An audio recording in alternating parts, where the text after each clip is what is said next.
Have you ever scrolled through a year's worth of photos and realized your daily life looks almost identical to how it began? That quiet hum of familiarity, when every day is a variation on the same comfortable theme. Do you know the low ache of wanting more, but being too settled in the rhythm of now to truly reach for it? That gap between the life you have and the life you glimpse in your quietest moments? That space isn't an accident, it's a signal. And what fills it isn't about monumental effort, but a series of almost imperceptible choices. I wasn't failing at big, dramatic goals. I was being eroded by tiny daily defaults. My autopilot settings were running the whole show. I woke up and reached for my phone.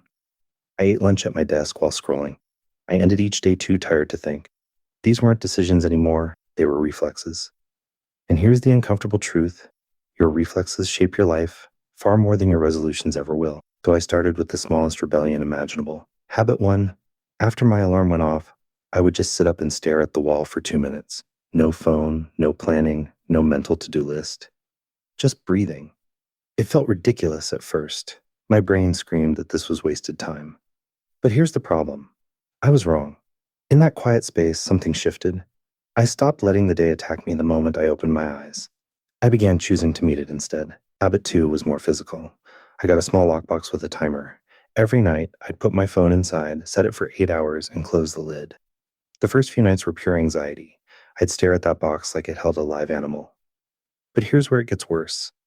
That anxiety showed me how much power I'd surrendered to a piece of glass and metal. Within a week, the silence became spacious.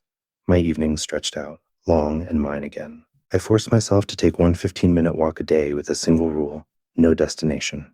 I couldn't go to the store or run an errand. I just had to move and notice. At first, my mind raced with everything I should be doing. But slowly I started seeing things. The way light hit a fence, a specific bird's call. And what came next surprised me. This habit didn't add productivity. It subtracted the constant pressure to be useful. It returned a sense of play. I bought the cheapest notebook I could find. Every night, I wrote one true sentence about the day. Not had a meeting. Something like felt a pang of jealousy today and didn't know why, or the coffee tasted perfect this morning. No embellishment. This forced a tiny moment of raw honesty with myself. It became an anchor line thrown into the sea of the day, something real to hold on to. Most people miss this truth. Even a teaspoon of it is grounding. Every Sunday evening, I'd ask myself one question and sit with the answer. Questions like, what did I avoid this week? Or what gave me a flicker of joy? Not to judge, just to see. This was the turn. This habit built a bridge between my daily actions and my inner world. I stopped being a stranger to myself. But here's what no one tells you. The real reason change feels impossible is we're trying to fix a machine we haven't bothered to look at in years. I drew a literal line on my floor at 8 p.m. After that line, no new information entered my brain. No news, no podcasts, no books, no shows. My mind needed time to digest, not just consume. The first few nights were boring. Then the boredom became fertile. Ideas I'd absorbed during the day started connecting on their own, in the quiet. Creativity isn't something you add. It's what grows in the empty spaces you protect. Each morning, I'd close my eyes for 5 minutes and vividly imagine my future self, 1 year ahead, feeling proud and calm. What did that version of me do today to feel that way? I'd feel the satisfaction in my bones. This wasn't about vague visualization, it was emotional time travel. It made the right choices feel inevitable, not difficult. My present actions became gifts to someone I cared deeply about. Me, next year. I scheduled one 45-minute block each day for a single important task. A physical timer clicked.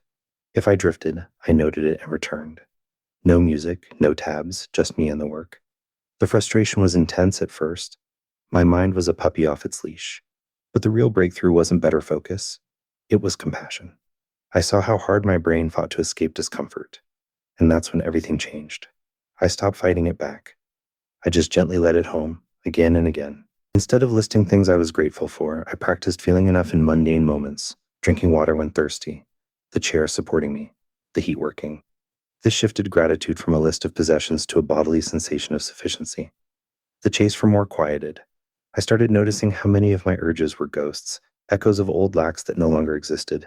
This habit built a floor of contentment beneath my feet. The final habit tied them all together.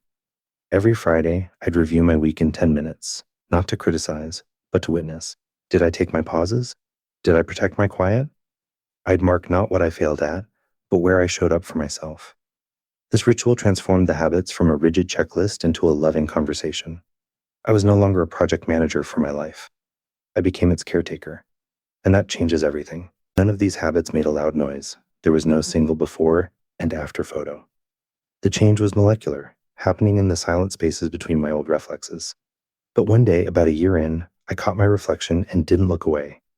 The tension was gone from my shoulders. My eyes looked present. I was living my days, not just surviving them. The photos from that year told a different story, not of dramatic events, but of a person slowly coming home to themselves. At the start, I thought I was failing at grand, dramatic goals. The truth was simpler. My days were quietly drifting away on a current of distraction and reaction. I began with a 2-minute morning pause, a tiny rebellion against the rush. I physically locked my phone away and took walks with no destination. I journaled in a single sentence, asked myself one weekly question, and drew a line on my floor at 8 p.m. to cut off consumption. I spent 5 minutes visualizing my future self, blocked time for a single task, and practiced feeling enough in ordinary moments. The weekly review ritual is what tied it all together. This wasn't about a noisy overhaul. It was the quiet accumulation of tiny, consistent choices that reshaped everything. The most powerful change doesn't announce itself with a bang.